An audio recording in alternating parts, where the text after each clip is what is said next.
Masonic Home of Missouri opened its doors in 1889. The very first resident was a little girl named Della Gale Farthing. She was 12 years old. Not long after she arrived, the home started to fill up with other orphans and widows. It would expand to include Missouri Masons and eventually Missouri Order of the Eastern Star members.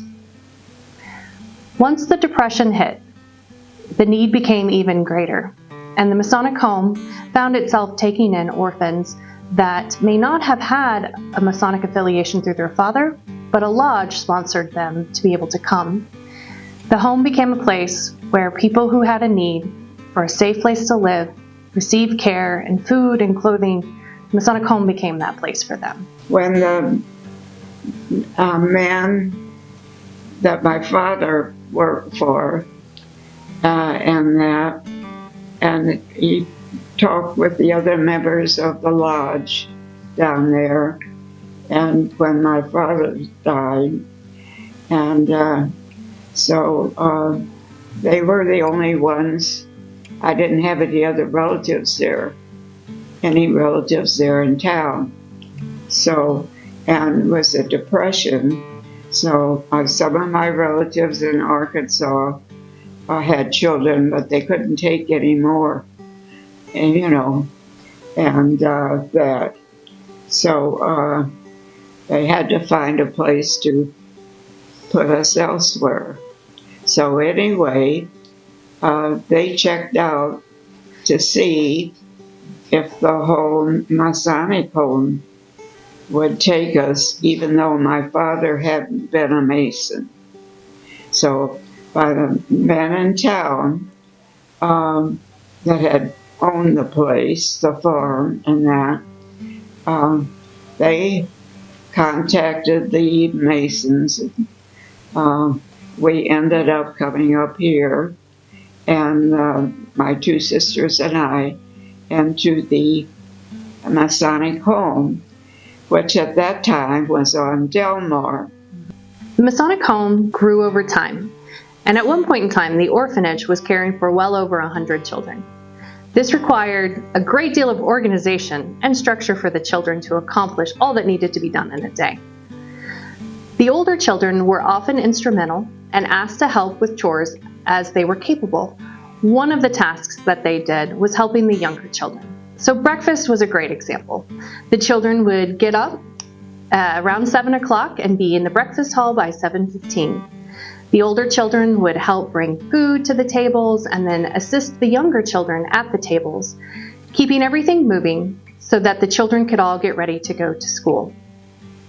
But the life at the home was not just about chores or school. It was also about fun and play, and the children at the home were given opportunities that often other children didn't have.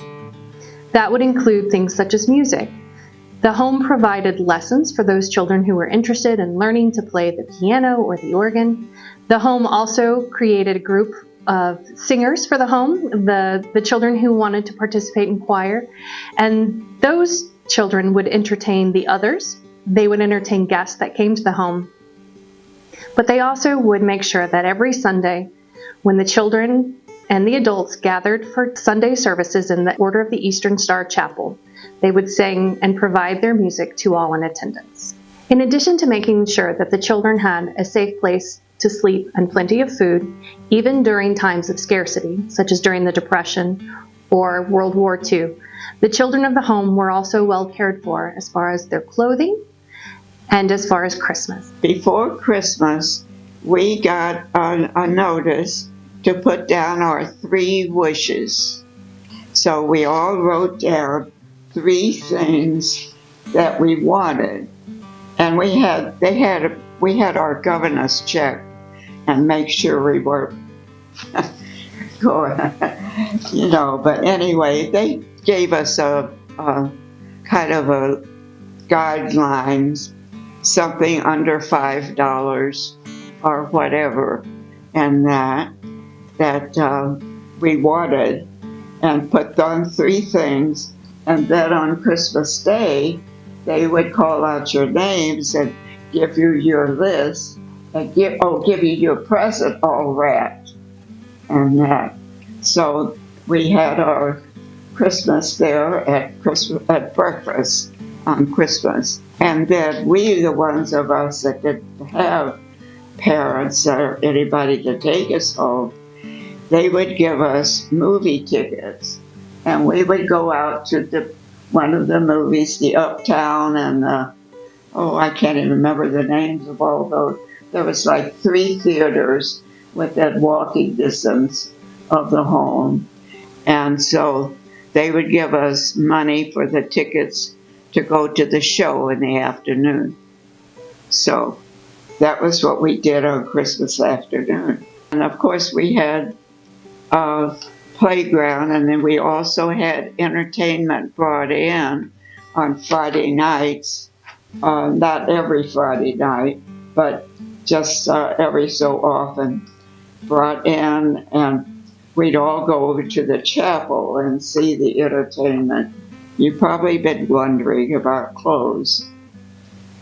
I'll tell you, we had a seamstress she was full-time, and she did all the mending and all of the sewing, and the boys hemming their pants and everything like that. She was full-time. And we didn't know, and we handed down clothes, as you expect, but we never really thought about it or talked about it. And so a lot of the kids at school did not have nice clothes. We did, but we had hand-me-downs, but our clothes with that seamstress on our place and working full-time, our clothes were always neat, and if we had a tear, you give it to the seamstress, she would fix it or patch it and that. I never really realized anything.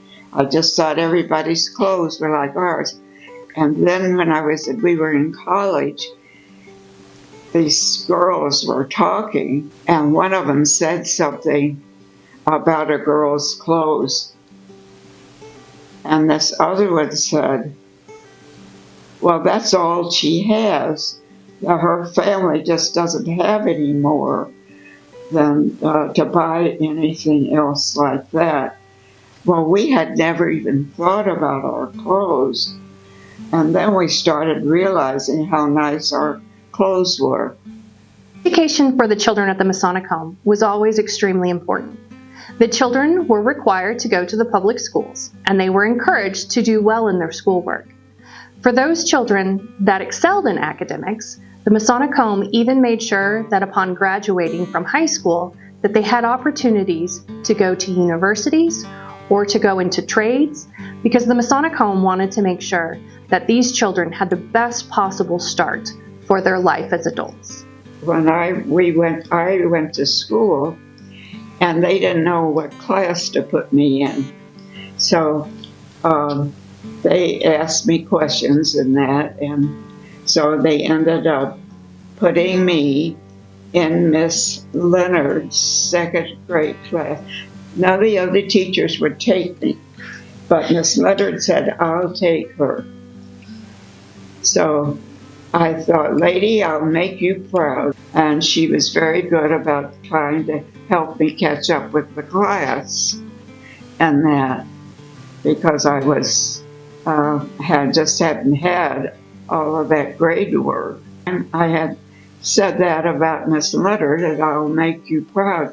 So I tried really hard in all my classes and that, and I sent Miss Leonard all my grade report cards and everything that I got in high school. I sent Miss Leonard a copy of them. I got a scholarship there at the home and went to Washington U.